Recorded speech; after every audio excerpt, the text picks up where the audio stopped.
Now, it's always great to have you join us. I mean, without you, we wouldn't be here. So we always appreciate your time spent with us. We don't take it for granted. So with that, I humbly welcome you to this week's edition of Metrofile, your social diary program on Channels Television. Yes, as you know, it's our duty to make sure that social diary programs are brought to your screen. As you have seen on a sneak peek, we will be celebrating both the living and the dead on the show today and talking about late Chief Okoya-Thomas, whose virtues were extolled by many as he was laid to rest. So let's do this together again. I'm Anne Mwawadu. And I'm Ogechikosi. Welcome to the program.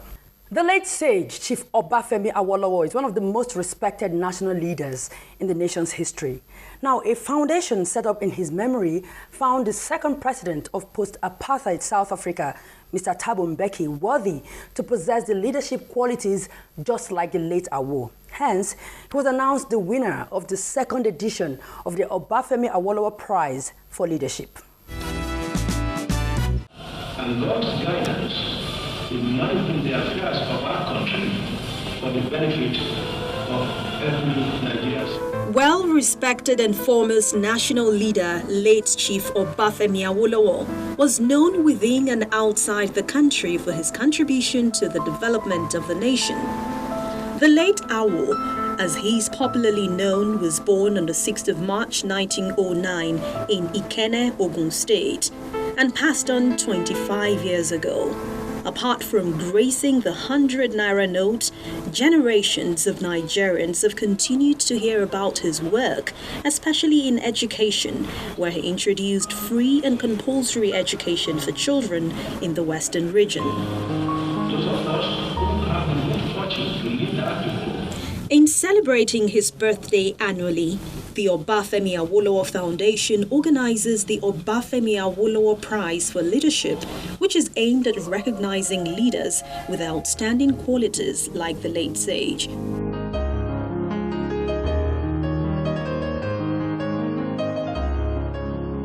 The award, which is in its second edition, saw Nobel laureate Professor Wole Soyinka winning the inaugural edition. The prize is awarded once in 2 years, and this year, former President of South Africa, Mr. Thabo Mbeki, is the selected one for the 2014 edition. Shall we all run? Mr. Mbeki arrives to a waiting crowd, and the event kicked off with the national anthems. First was Nigeria's.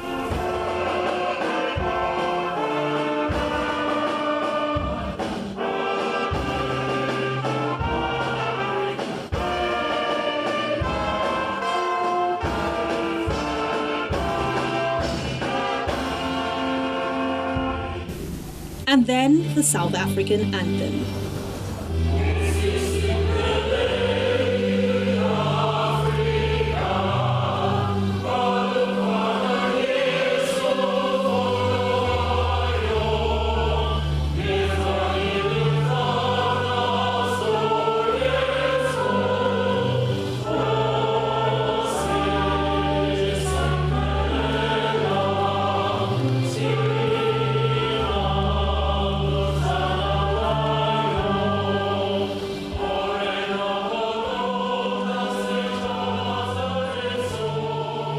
Mr. Thabo Mbeki is the second president of post-apartheid South Africa, and he was at the occasion accompanied by his wife Zanele.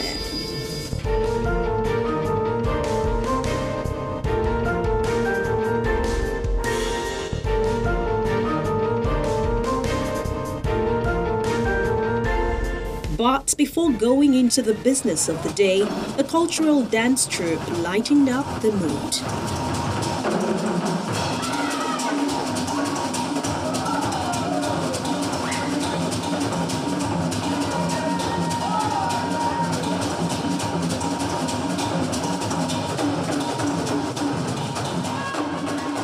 Chief Awolowo's total dedication to Nigeria and the well-being of all Nigerians is legendary. I can tell you authoritatively that it was his life.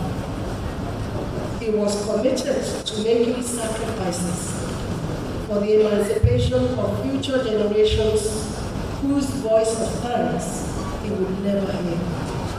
Eminent personalities graced the event. They include former head of state General Abdusalam Abubakar, who was the chairman of the occasion, former United Nations Secretary General Chief Emeka Anyoko, elder statesman Chief Edwin Clark, and Chief Ayo Adebanjo, Chief of Staff to the Federation Brigadier General Jones Oladende Arobofa, former Governor of Ekiti State Dr. Kayode Fayemi, National Leader of the APC Chief BC Akonde, Pastor Tunde Bakari and his wife, Chief Abba Folawiyo, amongst other important guests.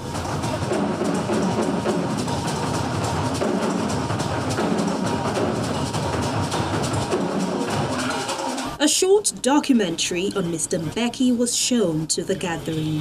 Mbeki created employment in the middle sectors of the economy and oversaw a fast-growing black middle class with the implementation of Black Economic Empowerment BEE. The people of South Africa, as we saw in the documentary on the Abodi, undoubtedly benefited from the presidency of Mr. Thabo Mbeki. And then came the most important part of the ceremony as the winner of the 2014 Leadership Prize, former President Thabo Mbeki, stepped up to pick up his award.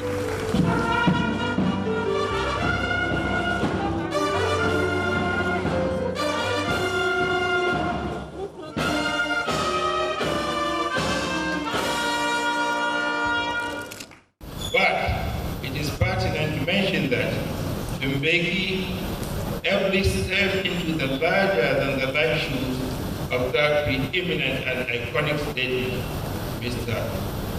Nelson Mandela.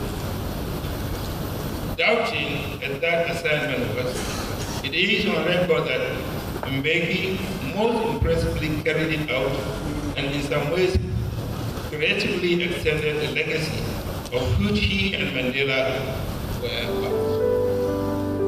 For the honor, Mr. Mbeki didn't leave without saying a few words. I would like to imagine that at the end of the ceremony, as we all leave, both the awardee and all of us should make this commitment together that we need to work together to create, to build, to nurture this kind of leadership that our continent needs. For some of the guests, this is another way of immortalizing the late Awo and at the same time honoring those who have been true leaders in every sense of it. In all, the event summed up the achievements, commitments, and leadership qualities of late Chief Obafemi Awolowo, which was driven by the passion for development of Nigeria.